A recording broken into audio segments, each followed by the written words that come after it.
දුවේ පුතේ මේ වීඩියෝ එක හරහා පුතේ මම සරල අනුවර්තී චලිතයට අදාළව බහුවර්ගී පැය සාකච්ඡා කරනවා පුතේ. ඔයාලා දීලා තිබිච්ච ටියුට් එකේ 2001 ඉඳලා ආපු සරල අනුවර්තී චලිත බහුවර්ග සෙට් එක දාලා තිබුණා. හැබැයි අතර සලානෝත් චලිතය කියන එකේ විශේෂ විභාගන එන ප්‍රශ්න බොහොම ලේසි. බොහොම ලේසි ප්‍රශ්න ඉන්නේ. එනිසා ටිකක් අර අමාරුවෙන් කරන දේ ප්‍රශ්න කිහිපයක් විතරක් සාකච්ඡා කරන්න. අනිත් සමහරක් ඒවා වාගේ වැරදුනා කියලා හිතන්නකෝ. වැරදුනාට උත්තරය ආයේ බැලුවම හරි ඩේ ඇත්තනේ කියලා තේරෙන තමයි ගොඩක් ඒවා තියෙන්නේ. හරි? මුලින්ම තෝරගන්නවා පුතේ 2003 ආපු MCQ එක. ටියුට් එක තියන අයගේ නම් පුතේ 2001 ඉස්සර ආපු MCQ කියද්දි තුන්වෙනියේ තියෙන්නේ ඒ MCQ එක තමයි. රයිට්. 2003 ආපු එක. දිගේල් දෝන කාලේ T වූ සරලාවලම්බයක්ලු ඒකේ AX කියන ස්ථානයේ L බෙදීම 2යිලු එතන අවහිර කරලා තියෙනවා. දැන් සම්ප්‍රයුක්ත අවලම්බයේ කාලාවර්තය කීයද කියලා අහන්නේ. හරි. අපේ දරුවෝ ටික හොඳට අහගෙන ඉන්න බලන්න ඉන්න පුතේ. මම තේරුම් කරලා බලන්න ඉන්න. හරි. 2003. මෙහෙමයි. සරල අවලම්බය කිසිම කරදරයක් නැතුව පැද්දෙන වෙලාව ගන්නකෝ. කිසිම ප්‍රශ්නයක් නැතුව පැද්දෙන වෙලාව. ඔය වෙලාවේ ආවර්ත කාලය ලියන්නේ කොහොමද? 2යි පයි වර්ගමූලය අස්සේ L බෙදීම G කියලා. T ලියන්නේ වර්ගමූලය අස්සේ 2යි පයි මූලය අස්සේ L බෙදීම G කියලා. දැන් ඊළඟ සීන් එකේදී මොකද වෙලා තියෙන්නේ පුතේ? ඔන්න හොඳට බලාගන්න. මට ඒක ලොකුට අදින්නම්. L බෙදීම දෙකක් දුරින් අපි හිතමු ඇණයක් ගහලා කියලා අවහිර කරලා තියෙන්නේ. L බෙදීම දෙකක් දුරින් අවහිර කරලා. එතකොට මෙතනින් තියලා අතහැරියා කියන්නකෝ. L දිග අවලම්බේ මෙතන තියලා අතහැරියා කියන්නකෝ. දැන් කොහොම පැද්දීගෙන එද්දී මේ L බෙදීම දෙක මෙතන හිර වෙනවා. ඇයි මේ ඇනේ නිසා? යට L බෙදීම දෙක විතරක් පැද්දෙනවා. හරි. මේකේ දිග L හරිද? දැන් ඔයා පැද්දීගෙන එනකොට පුතේ මෙතන ඉස්සර මෙතනට එනකන් අවුලක් නැහැ. සම්පූර්ණ L දිගම පැද්දෙනවා. මෙතන එහා ටිකේ පැද්දෙන L බෙදීම දෙකේ අවලම්බයක් වශයෙන්. හරි? ඊට පස්සේ පැද්දිලා ආයේ එනකොට පුතේ මේ ටික පැද්දෙනකොට පැද්දෙන්නේ දිග L බෙදීම දෙකක් වශයෙන්. මෙතනින් එහා ටික පැද්දෙනකොට L දිගක් වශයෙන් පැද්දෙනවා. තේරුණා? මේ ටිකේ කොච්චර දිගක් පැද්දෙනවද නූලේ? L දිගක්. මෙතනින් එහාට L බෙදීම දෙකක්. මේ ටික එනකොට L බෙදීම දෙකක්. මෙතනින් එහාට යනකොට L දිගක්. ඒ කියන්නේ මෙයා පැද්දෙනවා L දිග සහිතව වට භාගය. මෙන්න මේ භාගය. L බෙදීම දෙක දිග සහිතව පැද්දෙනවා වට භාගයක්. තේරුණාද? L දිග සහිතව වට පැද්දෙනවා භාගයක්. L බෙදීම දෙක දිග සහිතව වට පැද්දෙනවා ඒත් භාගයක්. අන්නේ දෙක එකතුව තමයි දැන් මේ සරල අවලම්බයේ ආවර්ත කාලය වෙන්නේ. හරි. දැන් මේ ලිව්වේ L දිග සහිතව පැද්දෙදී ආවර්ත කාලයනේ. L බෙදීම දෙක දිග සහිතව ආවර්ත කාලය ලියනකොට 2යි පයි මූලය අස්සේ දැන් දිග අර L බෙදීම දෙක දිග සහිතව වටේම පැද්දුනොත් කියලා මම මේ ලියන්නේ.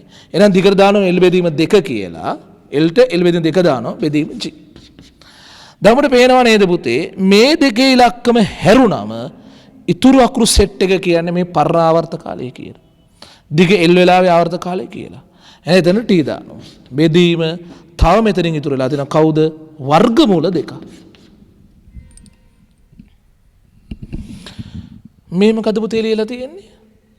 L දිග ඇතිව වටයක් පැද්දීමට ගතවන කාලය. මේ මොකද ලියලා තියෙන්නේ?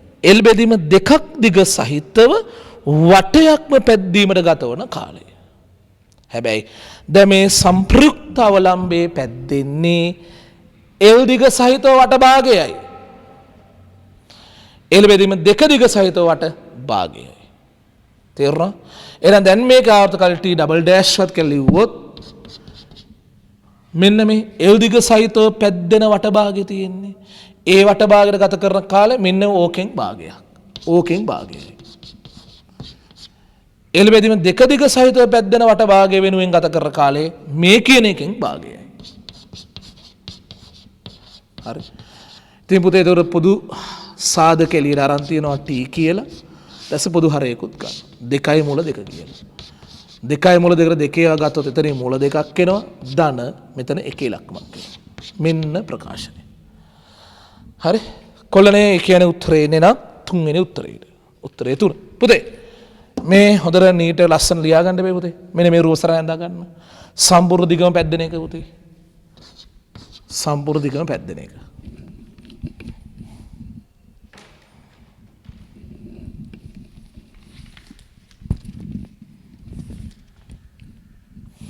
ඒක යලි ලියනවා t සමානයි 2 π මුල l බෙදීම g කියලා.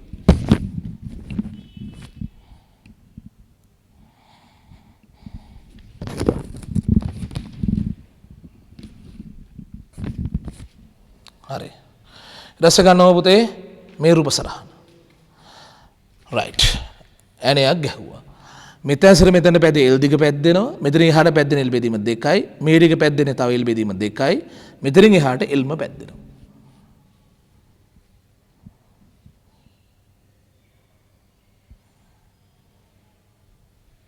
හරි. ඇඳලා ඉවරයි? රයිට්. දැන් ලියා ගන්න පුතේ ඊළඟට මෙන්න මේක ලියන් යන්නේ L බෙදීම දෙක දිග සහිතව L බෙදීම දෙක දිග සහිතව වටයක්ම පැද්දීමට ගතවන කාලය. වටයක් පැද්දීමට ගතවන කාලය.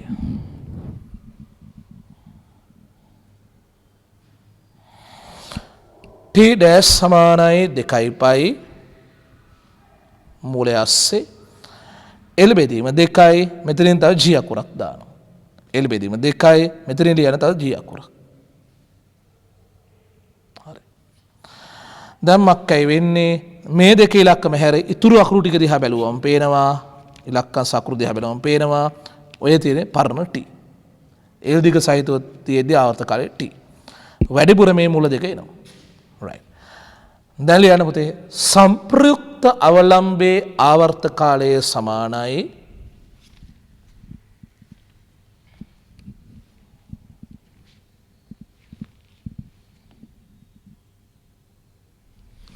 සම්ප්‍රයුක්ත අවලම්බේ ආවර්ත කාලය සමානයි L දිග සහිතව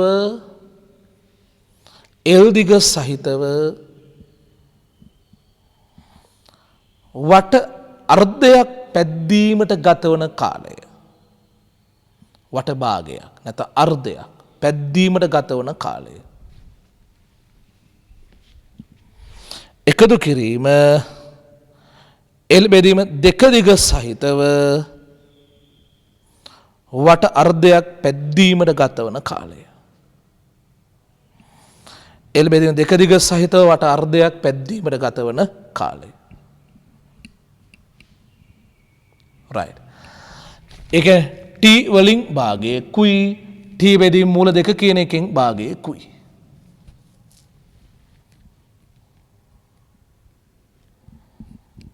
t වලින් භාගයකුත් t බෙදීම මූල දෙක කියන එකෙන් භාගයකුත්.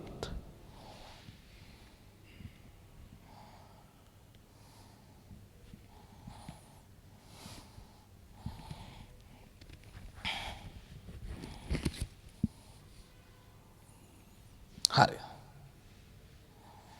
shape. හරි. t එළියට ගත්තා පොදු හරය ගත්තා. පුතා මේක නම් ඇත්තට ලේසි දැන් කරන්න යන එක. මේ ගොඩාක් අය එන්නේ පුතා සත්‍ය සත්‍ය වගන්ති තියෙන ඒවා තියෙන්නේ. හරි. 2009 ආපු එක. ඔයාලගේ ටිකුට් එකේ තියෙන දේ නම් 9 වෙනි MCQ එක. 2009.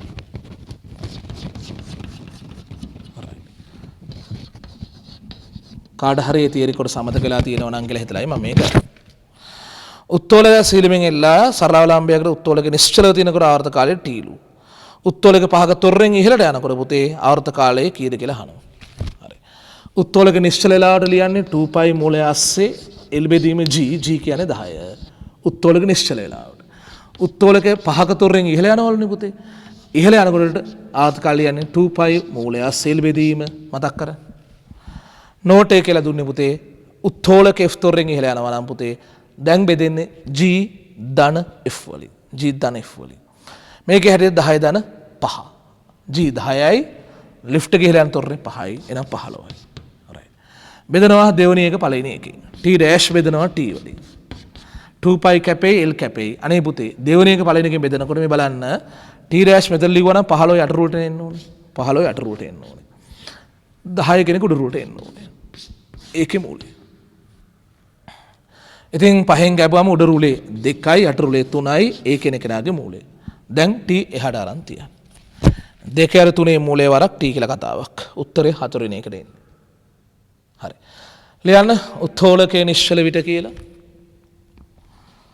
උත්තෝලකයේ නිශ්චල විට T සමානයි 2π මූලය අස්සෙල් වෙදීම G. ඒ කියන්නේ 2π වර්ගමූලය අස්සෙල් බෙදීම 10. අංක 1. ඊළඟ යන පුතේ උත්තෝලකයේ සිමල F ඉහළ යන විට උත්තෝලකයේ සිමල F ඉහළ යන විට T සමානයි 2π වර්ගමූලය අස්සේ L බෙදීම G ධන F. T සමානයි 2π වර්ගමූලය අස්සේ L බෙදීම G ධන F. අපි ඒක T ඩෑෂ් කියලා ගමු. T ඩෑෂ් සමානයි 2π මූලය අස්සේ L බෙදීම 15. 2π මූලය අස්සේ L බෙදීම 15. අංක 2. හරි. දැන් පුතේ දුවේ මොකද කරන්නේ? දෙවෙනි එකයි පළවෙනි එකයි බෙදලා දාන්න. දෙවෙනි එකයි පළවෙනි එකයි බෙදලා දාන්න. ලේසියිනේ පුතේ.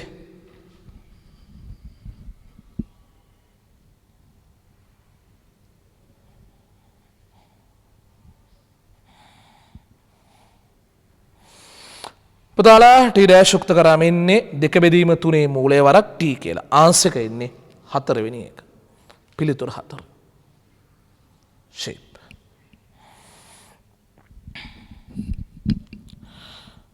ඊළඟ මම තෝරගන්නවා පුතේ 2012 ආපු එක. ටියුට් එකේ හැටියට 12 වෙනි MCQ එක. 2012.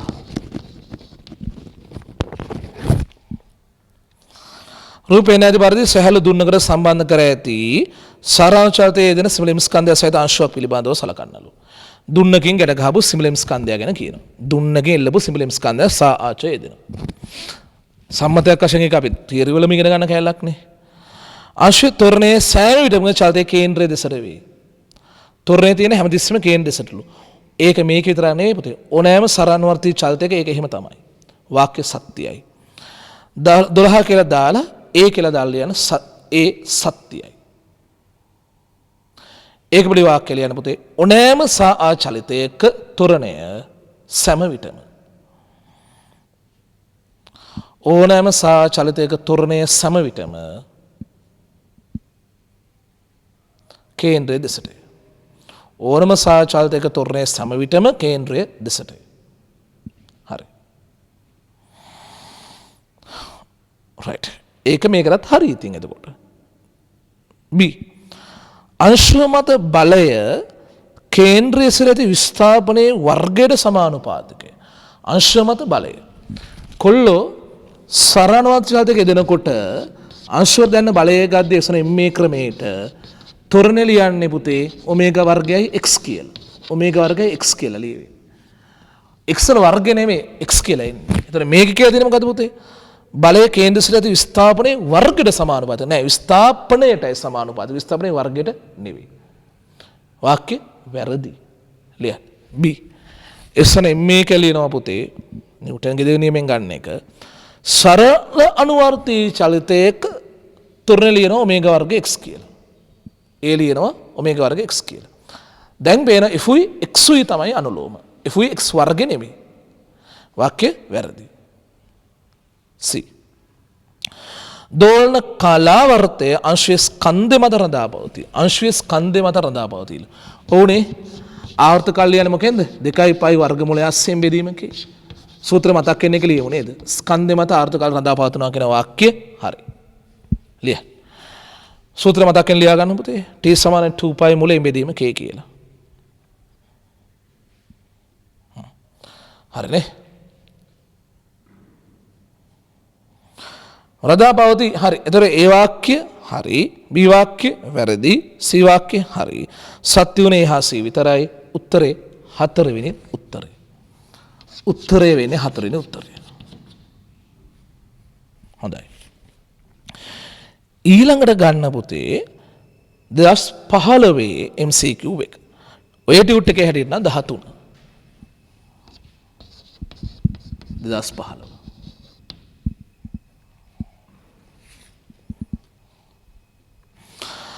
බෝලයක් මීටර 1.8ක උසක සිට දෘಢ පෘෂ්ඨයක් මත අතහැරුණු ලැබේ. බෝලය හා පෘෂ්ඨය අතර ගැටුම පූර්ව ප්‍රත්‍යස්ථයි. බෝලය අඛණ්ඩව පෘෂ්ඨය මත පොළා පනින්න නම් බෝලයේ චලිතය. කාලාවර්ත තවර 1.2 සරණවාදී චලිතයක්. සරණාර්ථී නොවන කාලාවර්ත 0.6යි තප්පර. සරණාර්ථී නොවන හෙත් කාලාවර්ත 1.2ක් වූ ආවර්තක. කාලාවර්ත 0.6යි තප්පර සරණාර්ථී කාලාවර්ත 2.4යි තප්පර සරණාර්ථී. එතන මේකේ උත්තර දිහා බැලුවම පේනවා වා මේක අඳුර ගන්න ඕනේ සරණ අනුවර්තී චලිතයක්ද නැද්ද කියලා. සහ කාලාවර්ත අඳුර ගන්න ඕනේ. හරි. හොඳ දරුවාගේ අහගෙන ඉන්න පුතේ. බෝලයක් නිශ්චලතාවයේ මුදා හැරියලුනේ. නිශ්චලතාවයේ මුදා හරිනවා කියලා කියන්නේ මීටර 1.8ක උසකින්ද. ඒක බෝලය ඇවිල්ලා මෙතන යම්කිසි වේගයකින් වදිනවා. වැදිලා ප්‍රත්‍යස්ත ගැටුමක්ලු වැදුණු වේගෙම පොළා පනිනවා. වැදුණු වේගෙන් පොළා පැනන කෙනා ආයේ තිබ්බ උසරම යන්න ඕනේ. ඒක නැවත සිද්ධ වෙනවා. හරි. ඒතර පුතාලා මෙතනින් මෙතනට වැටිලා ආයෙ මෙතනින් මෙතනට ගියාම තමයි එක චක්‍රයක් ඉවර වෙන්නේ. ඒ කාලය තමයි ආවර්ත කාලය කියලා කියන්නේ. හරි. අපි බලමු මෙතනින් මෙතනට වැටෙන්න යන වෙලාව. ගුරුත්වය යටතේ වැටෙන්න තියෙන්නේ. S සමාන ut ධන භාගයක් at වර්ගය දාන. හරි. වැටෙන තියෙන උස ප්‍රමාණය මීටර 1.8යි. සිරසර ආරම්භයේ බිඳුවයි භාගයයි ත්වරණය කියන එක 10යි කාලේ වර්ගයයි. මේක දෙගුණ කරා 3.6යි. 3.6 10න් බෙදුවා 0.36යි. 0.36 මුලයේ ගත්තම 0.6ක් එනවා. 0.6යි. තක්පර 0.6යි. ඒ මෙතනින් මෙතනට වැටෙන්න යන වෙලාව. හැබැයි ආයෙ මෙතනින් මෙතනට යන්න තව 0.6ක් යනවා.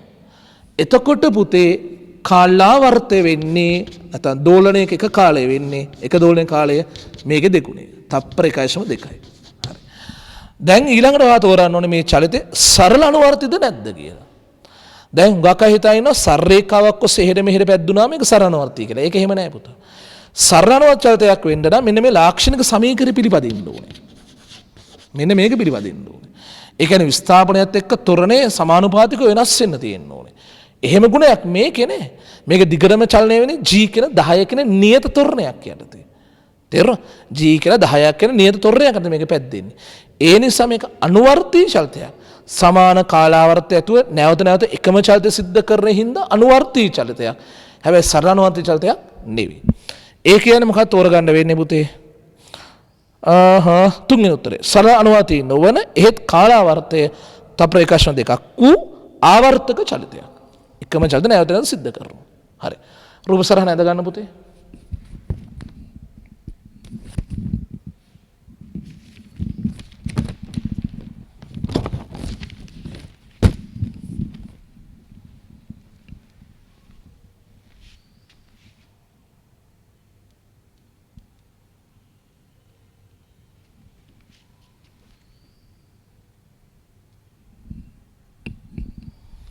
හරි. ඊට පස්සේ පුතාලා මේ ටික හදාගන්නකො. පල්ලෙහාට S සමාන ut ධන භාගයක් at වර්ගය දාලා t හොයන් ඉන්න වැටෙන්න යන වෙලාව.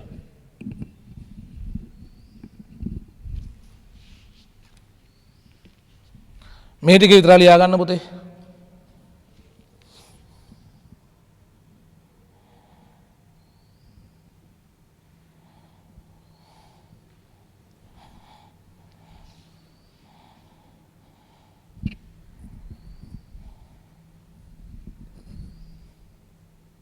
හරි ඉවරයිනේ. ඊට පස්සේ යටින් ලියන්න පුතේ.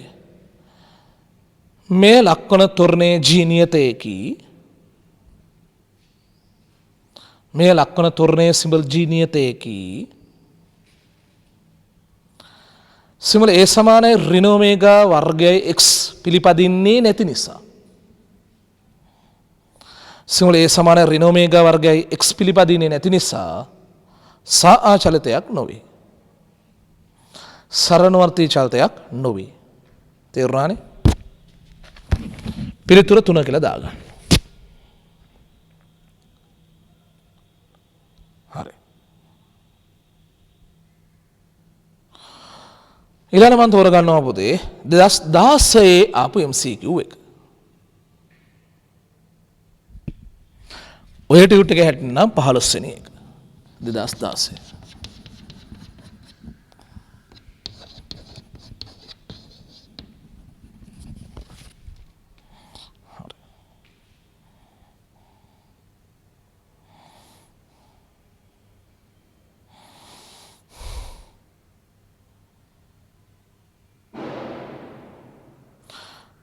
කොල්ලනේ මේ කෙලින තියරි නෝට් එකෙන් ගන්න ඕනේ.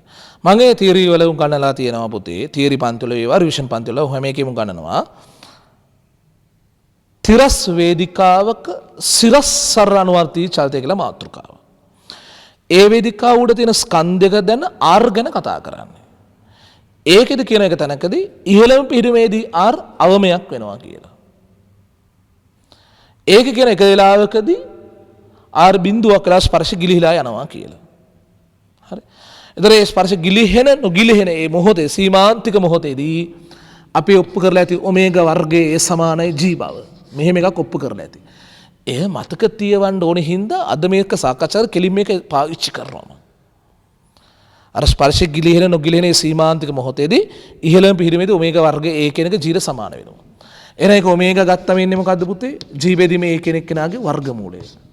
හරි. ඒ පල්ලෙහාට ගත්ත මූලය ගත්තා. ඔමේගා ලියන 2π f කියන. සමාන G බෙදීම මේ කෙනෙක් කෙනාගේ වර්ගමූලය. එතනින් f ගත්තම ඉන්නේ 1/2π මූලය අස්සේ G බෙදීම a. හරි. මෙහෙම දෙයක් තියෙනවා. මේ කතාව අහල්ලම නැති කෙනෙක්ට විභාග වෙලාවේ දුන්නත් ඒක පුතේ හිතලා කරන්න අමාරුයි. එනවු සිරා මීටරයක් වෙන්න ඕනේ.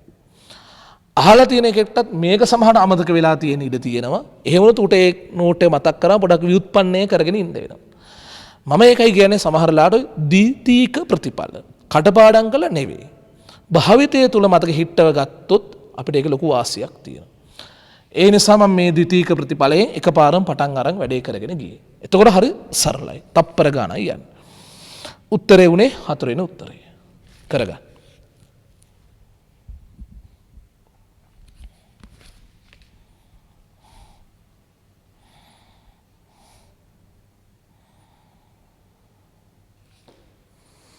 හරි ඔමේගා වර්ගයක් අපිට ඒ සමාන කරා G ට ඔමේගා හොයාගත්ත ඔමේගා 2π f දාලා f උක්ත කර.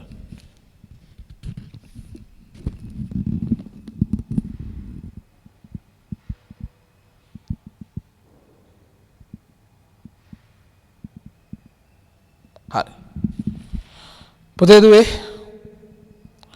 මේක ලේසි. නමුත් අර සූත්‍ර කීපයක් සිහි කරවන්න පුළුවන්කම තියෙන හින්දා මම MCQ එක කරන්නේ. පුතා ඒ තෝරගන්න 2018 එක ටියුට් එක හැටින්න 17 වෙනි MCQ එක. 2018 එක.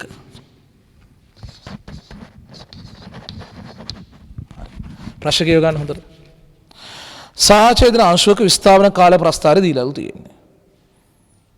ඒකේ කාලාවර්තයේ සංඛ්‍යාතයේ කෝණික වේගය ඔමේගා, උපරිම වේගය v maximum, උපරිම ත්වරණය a maximum අහලා තියෙනවා. පුතා දී දින ප්‍රස්ථාරය දිහා බලන්න පුතේ. කාලය සහ විස්ථාපනය දීලා තියෙනවා. හරි. ඔන්න බලාගෙන ඉන්නේ නා. බලාගෙන ඉන්න පුතේ. කාලය තක්පර වලින් දීලා තියෙනවා. විස්ථාපනය 10^2 මීටර වලින් දීලා තියෙනවා. ප්‍රස්ථාරය සයින් හැඩයේ ප්‍රස්ථාරයක් කියලා පේනවා. හරි. ඒකේ පේනනවා පුතේ ආවර්ත කාලය තප්පර 1 බව. මෙතන පේනවා 1 ඉලක්කම මාක් කරලා. ඉතින් ඒක නේද ආවර්ත කාලය. ඊට පස්සේ මෙතන පෙන්නලා තියෙනවා 2 ඉලක්කමක් මාක් කරලා. මෙතන දෙරණ දෙකක් මාක් කරලා තියෙනවා. එහෙනම් මේ දෙක කියන්නේ මොකද්ද? චලිතේ විස්තාරය. තේරුණාද? ආවර්ත කාලය තප්පර 1යි විස්ථාපන 2.10^2 මීටර. මුලින්ම අහනවා පුතේ දුවේ ආවර්ත කාලය. කෙලින්ම ප්‍රස්ථාරයෙන් බල්ලා ලියනවා තප්පර 1යි. ඊට පස්සේ අහනවානේ සංඛ්‍යාත. සංඛ්‍යාත ලියනවා 1ට ආවර්ත කාලය කියලා. ටීර 1 ලියලා දානකොට හර්ට්ස් 1යි. සංඛ්‍යාත හර්ට්ස් 1යි. ඊළඟට අහලා දෙන මොකද්ද පුතේ? කෝණික වේගය. ඔමේගා කියලා සංකේතෙත් ඒගොල්ලෝ දීලා දෙනවා කෝකටත් කියලා වෙන්නේ නැති. 2π බෙදීම t හරි f හරි කමන්නේ. ඉතින් දෙයියනේ f ට එක දැම්මම උත්තරේ එන්නේ 2π කියලා. 2π රේඩියන් s ඍණ 1. හරි. ඊළඟට අහලා දෙන මොකද? කෝණික වේගයෙන් පස්සේ අහන උපරිම වේගය. හා v maximum අහනවා.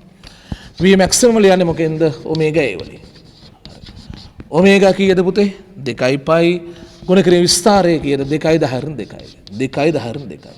එතන එනවා අපිට 4යි පයි 10 2ක්. 4යි පයි 10 2ක් එනවා මිශ්‍රණය එක. ඊළඟ අහලා තියෙන උපරිම තොරණය. ඔන්න සූත්‍ර මතක් වෙන්නට ඕනි උපරිම තොරණය ඔමේගා වර්ගයයි කැපිටල් A කියලා. චුට්ටක් මම මේ බලන්නේ උත්තර තියෙන හැඩරුව මොකද්ද කියන එක. වගුවේනේ උත්තර තෝරා දෙන්නේ අවුල නැහැ පයි අකුරේ වර්ගෙ හිම සෙට් වෙලා තියෙන්නේ.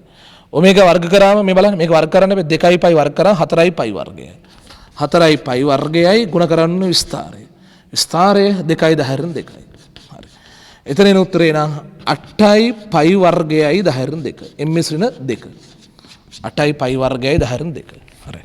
එහෙනම් උත්තර බලන්න ඕනේ. t ට 1 තියෙනවනේ f ට 1 තියෙනවනේ. එහෙම උත්තර දෙකක් නෑ නෑ. එක උත්තර අයින් වෙනවා තුන උත්තර අයින් වෙනවා. ඔමේගා 2 පයි තියෙන්න ඕනේ. හරි. ඒතර පහ උත්තරෙත් අයින් වෙනවා. තරංකයෙන් 2 සහ 4 අතර විතරයි තියෙන්නේ. අරක 4යි පයි 10 2 ඊළඟ අරක 8යි පයි වර්ග. එහෙනම් උත්තරේ වෙන්නේ දෙවෙනි උත්තරේ. මේ සේර මැච් උනේ පුතේ. දෙවෙනි උත්තරේ නේද පුතේ? රයිට්. අවශ්‍ය කෙනෙක් කරගන්න.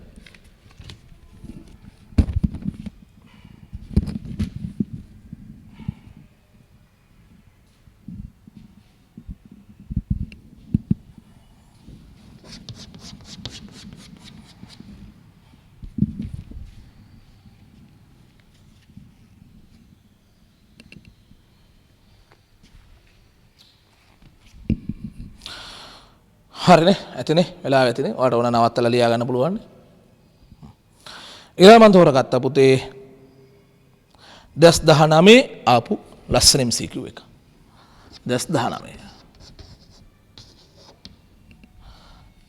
ටියුට් එකේ හැරියට නම් පුතේ 18 වෙනි එක ලෝහ බෝලය පතුලේ තැම්පත් කරු පරීක්ෂණාලයක් තියෙනවලු හරි නලයේ මුළු ස්කන්ධ සිඹලේ මුළු ද්‍රව්‍යගන්ත රෝ නලය හරස් කරේ ද්‍රව්‍ය තුල පාවෙනවා කුඩා සිරස් ස්ථාපනයක් ලබා දුන්නම දෝලන කාලාවර්තය කීයද? හරි. අපේ දරුවෝ ටික සර මේ වගේ තියෙනවා පරීක්ෂණ නලයක්. ඒකේ ස්කන්ධයක් දාලා තියෙනවා. ඒකේ ස්කන්ධය සිඹලේ මුළු. ඒ කියන්නේ මේ ස්කන්ධයේ සහිත නලයේ මුළු ස්කන්ධය සිඹලේ මුළු හරස් කරේ. ගායතු රෝවණ ද්‍රවයක් තුල පාවිවි තියෙනවලු. හරි. පාවිවි තිබිච්ච එක පුතා පොඩ්ඩක් ඔබලා අතහැරියොත් ආවර්ත කාලය අහනවා. පොඩ්ඩක් ඔබලා අතහැරියොත් ආවර්ත කාලය කීයද? සරණෝති චල්තේ. හරි. අපේ දරුවෝ ටික අහගන්න මේක MCQ නේ. දැනට මෙහෙම තේරුම් ගන්න මේකේ mg කියලා බරක් තියෙනවා. ඒකට හරියන්න උඩුකු තෙරපුමුකුත් තියෙනවා. දැනට මේක මත සම්ප්‍රයුක්ත බලය තියෙන්නේ බිඳුවයි. බරක් තියෙන උඩුකු තෙරපුමක් තියෙන සම්ප්‍රයුක්ත බලය තියෙන බිඳුවයි. හැබැයි පොඩ්ඩක් ඔබලා අතහැරියාම මොකද වෙන්නේ? එබුවාම බර වෙනස් වෙන්නේ නැහැ. නමුත් අර අලුතෙන් x දුරක් ගිලීම නිසා උඩුකු තෙරපුම වැඩි වීමක් වෙනවා. අන්නේ වැඩි වෙන උඩුකුරු තෙරපුම මෙයා මත ක්‍රියා කරනවා සම්ප්‍රයුක්ත බලයක් විදිහට. බරට පරණ උඩුකුරු තෙරපුම කැපිලා යනවානේ. අලුතෙන් ගිල්ල පරිමාව නිසා හට ගන්න උඩුකුරු තෙරපුම සම්ප්‍රයුක්ත බලයක් ලෙස ක්‍රියා කරනවා. ඕනෑම සරණෝති චාල්තයක ආවර්ත කාලය හොයන්න කලින් අපි එනං ඉතින් අර මේක සාආච කියලා ඔප්පු කරගෙන එතනින් තමයි මේක හඳුනාගන්නේ. හරි. එහෙනම් x දුරක් ඔබලා අතහරින පිහිටුමේදී පහළට එසනෙන් මේ දානවා. පහළට එසනෙන් මේ දැම්මට ඉහළට වැඩිපුර වීරෝජී එකක් එනවා. එහෙනම් ඒක ඍණ. ඉහළටනේ ඒක එන්නේ. එතන v කියලා අදහස් කරාම අර අලුතින් ගිලන පරිමාව නිසා එන උඩුකුරු තෙරපුම. හරස්කඩ ඒ අලුතින් ගිලිච්ච උස x කියලා ලියනවා. ax රෝජී. ax රෝජී. තේර මේ තමයි අලුතින් ගිලුණු පරිමාව. සමාන ස්කන්ධය වරක් තොරණය ගද්දී එන්නේ අපේට ඍණ a රෝජී වරක් m වරක් x කියලා එක. ඍණ a රෝජී බෙදීම m වරක් x කියලා එක. මේක ඒ සමාන ඍණ ඔමේගා වර්ගයයි x හැඩය ගන්න. මේ දෙක කම්පෙයාර් කරාම එනවා ඔමේගා වර්ගෙට මොකක් කියලාද? a රෝජී බෙදීම m කියලා එකක්. හරි. එහෙනම් ඔමේගා කියන්නේ කවුද? a රෝජී බෙදීම m කියන එකනාගේ මූලය. තේරුණා? එහෙනම් ආවර්ත කාලයේ පොදුවේ ලියන්නේ 2යි පයි බෙදීම ඔමේගා කියලානේ පුතේ. ඒතර මේක එක යට ඔමේගා ලියනකොට පුතේ m එක උඩට යනවා. හරි. 2යි පයි වර්ගමූලය ASCII දුවේ පුතේ. සිඹලෙන් අකුරු උඩට ගිහිල්ලා a රෝජී යටුරුවට එනවා. ඔන්න ඔහමයි. තේරුණා? සිඹලෙන් උඩට ගියා a රෝජී කියන එක පල්ලෙහාට. මෙන්න ආවර්ත කාලේ ප්‍රකාශනය. හරි. මෙතනින් පටන් ගන්නවා. ඊට පස්සේ ඒක සංසන්දනය කළ ඔමේගා හොයා ගන්නවා. ඊට පස්සේ එකෙන් ආවර්ත කාලය ගන්නවා. 2 පයි මූලයක් අස්සෙන් බෙදීම ඒ රෝචි උත්තරය වෙන්නේ දෙවෙනි උත්තරය. හරි. කරගන්න.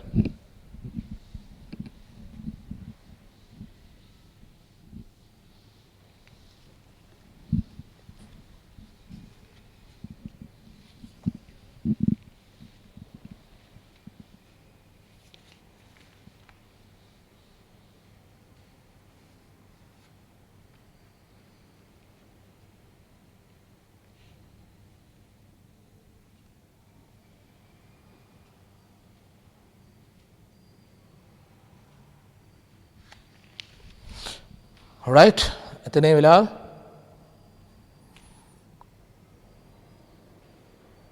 දරුවෝ මම විභාග බහුවර්ණ සාකච්ඡා කරන්නේ ඔය ටික තමයි. ඉතුරු ඒවා ගොඩක් ලේසි. හරි. එහෙනම් ඒ ටිකත් කරලා පාඩම තහවුරු කරගන්න එක ඔයාලගේ වැඩක්. හරි නේ නම් පුතේ. අපි ඊළඟ දවසේ ආයෙත් මේ වගේ විභාග බහුවර්ණ සෙට් එකකින් හමු වෙමු. සුබ දවසක් දුවලා පුතාලා හැමෝටම.